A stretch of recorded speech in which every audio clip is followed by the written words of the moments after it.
What's up YouTube? Welcome back to the channel. It's Saturday, March 4th. This video is gonna be 10 things you need to know before you begin to work for Doordash as a driver. There are many things on Doordash that you can do to make more money or to make less money actually. I think it's pretty interesting to know how many people actually don't research before going into those jobs. They think it's pretty like self-explanatory. You just go in, pick up the food and deliver. Well, it's actually not that easy, and I'm gonna tell you why in 10 points. So first of all, first thing that you need to know, and I feel like so many drivers actually are unaware of this, Doordash hides tips, okay? It does not matter what version of the app you have, which phone you have. I'm not gonna go too much into detail into that, but basically they don't want the no tippers to be left behind. I know it can sound stupid, but Doordash's business doesn't care about the tips. Why? Because it doesn't matter if you tip or not. They still get their delivery fee, their whatever fee they're charging to the customer. They will get those fees regarding of the tip that is left to the driver. So they want all of their customers to have their food delivered. They hide the tip so you don't know which order is good kinda and which order is bad. Obviously you can tell, and I'm gonna tell you which orders not to take ever. So basically you will never have a hidden tip on orders less than $6.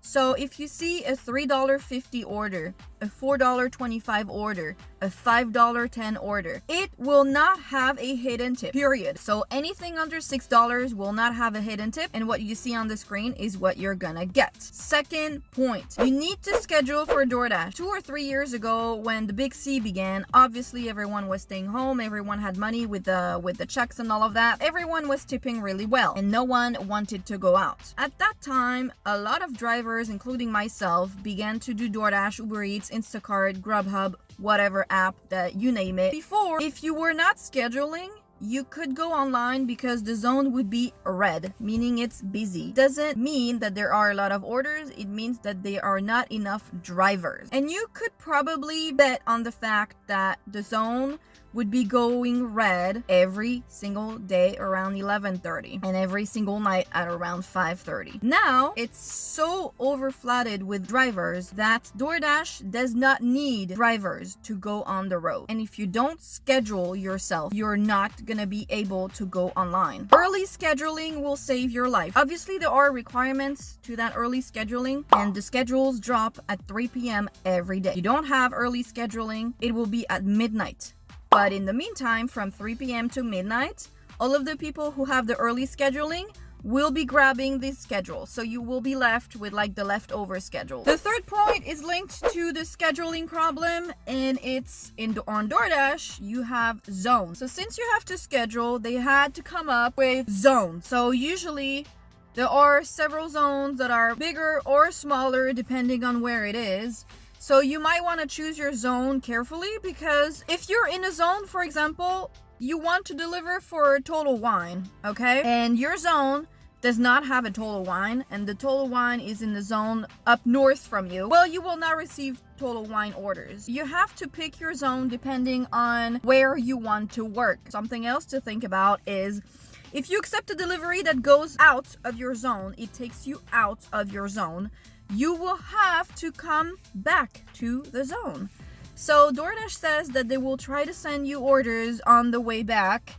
In my experience, it's very rare. Or if you don't want to come back, you'll have to end your dash and begin a dash in that new zone.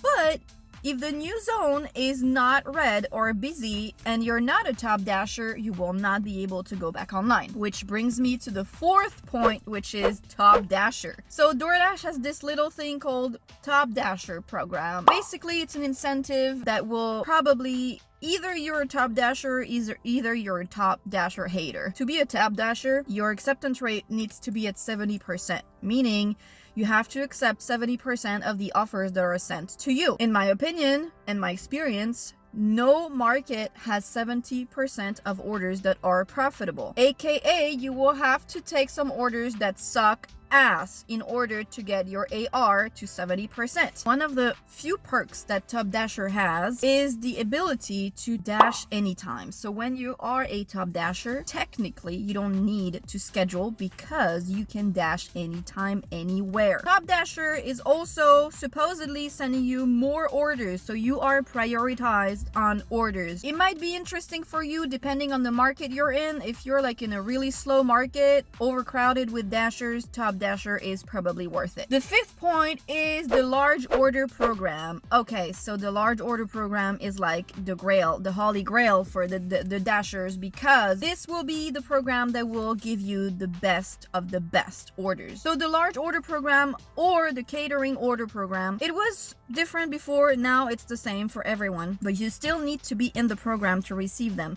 Sometimes some people will receive catering orders, but it's very rare. And basically this is the biggest orders that people place on the Doordash platform, and obviously that have the biggest tips, right? So this program, you cannot apply for it. Like, that's the biggest flex, obviously. Otherwise everyone would be applying for it. So you have to have some requirements. Again, pretty easy to hit those requirements if you're a full-time dasher. Even as a part-time dasher, I'm pretty sure it's easy. You need to get an invitation from Doordash.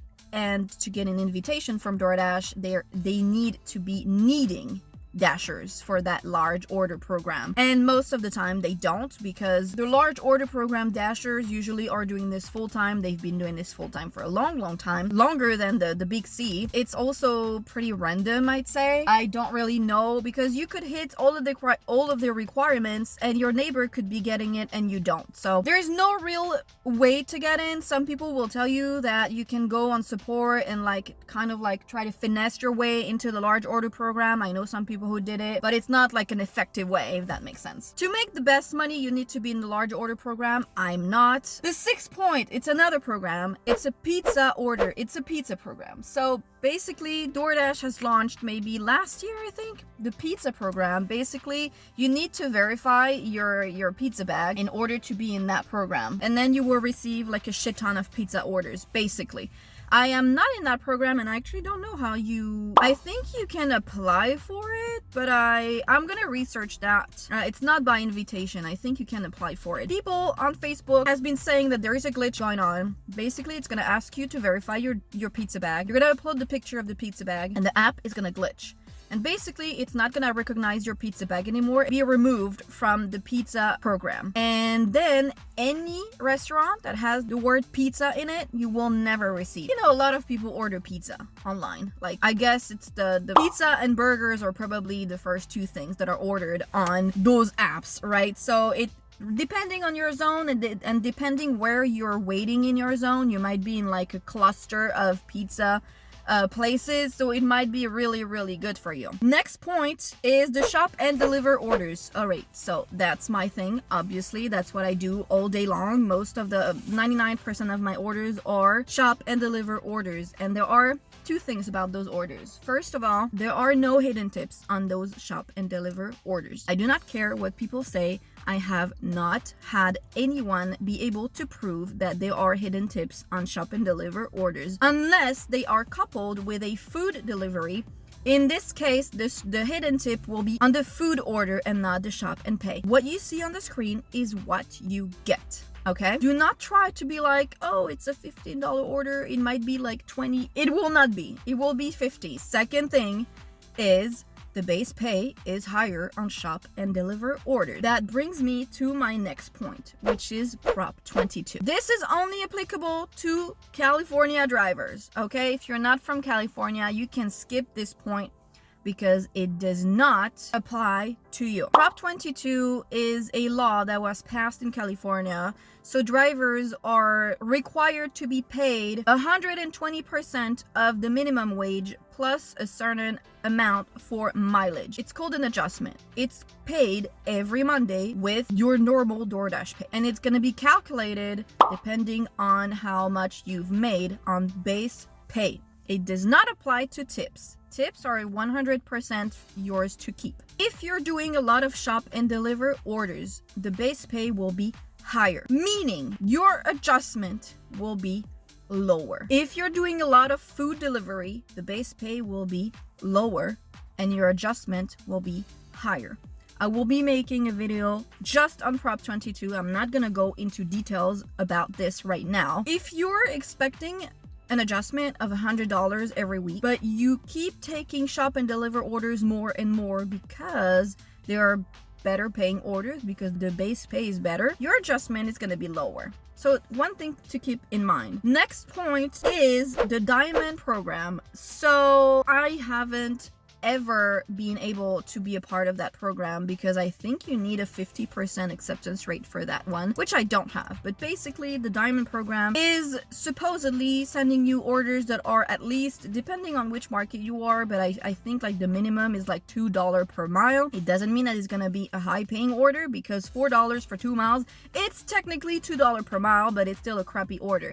But basically they say that the higher your acceptance rate, the better the orders that you're getting. You're probably gonna get more orders. It doesn't mean that the orders are gonna be better, because sometimes they're gonna send you the Diamond order. They're gonna be like, total will be higher, but it could be $3 higher, or it could be 50 cents. And the 10th point, the last point, last but not least, the violations on DoorDash. You can get violations on DoorDash for several reasons. And basically, you kind of have like to get 3 before you get deactivated. At least that's what I heard. If you get 3 violations in less than 100 orders delivered, you will probably get deactivated or you'll be in danger. So basically you can get violations for several things. You can get a violation if somebody reports the food as not delivered, even if it's not true. You can get a violation if you are late to the customer. You can get a violation if you are late to the restaurant. Those are the only 3 I know of. The customer has to complain. For example, you're late to the customer 10 minutes because of traffic, right? Or because the restaurant took so long for the order to be ready that you're eventually going to be late to the customer. The customer has to call DoorDash or go on the chat and say, hey, my food was late. You will have to have the customer complain for it to kick in. Or they would have to say that they did not receive the food. In that case, it's pretty much automatic. So if that happens, I have a tip for you. Because that happened to me 2 or 3 years ago. Some dude tried to report the food is not delivered while I was still in front of his house. Anyway, that's besides the point. I went on chat with support and I told them I have a picture of the order at the door. So first of all, everyone that's linked to that point, that last point, everyone should download the app called Timestamp. Everyone should be downloading this app. And what you should do is take a picture with Timestamp every time you deliver an order. I don't care if it's a leave at my door or a meet at door. You take a picture with the Timestamp app every single time. And what I did is, and if this happens to you, if somebody tries to report the food is not delivered when it was, go on chat with support. You tell them that you got a violation or someone reported that the food was not delivered and you would like to send them the picture that proves otherwise. Then you will be able to send that picture, and it worked for me, so hopefully it's still working now. The violation actually never hit my account. I never saw it. Then if you're late, if it's a violation for being late, then I don't think you can do anything. You could appeal, but I'm pretty sure I have never seen a successful appeal for that reason. But if the customer says that they did not receive the food, go on chat and send them the picture that you took with the Timestamp app. Period. And usually they should be removing it. Those are the 10 things I wish I knew before I went into DoorDash. Hopefully those tips will be helping you, and those little things that I told you will be helping you make the most money in your DoorDash adventure. Let's say if you're planning on doing this full time, you definitely need to research your market, your restaurants, where you should be driving, what times of the day are better for you. Those are things that you should be researching before actually going into that job. Hopefully you guys got a little bit of help with this video. If you did, please don't forget to like and subscribe, and I will see you in the next one. Peace.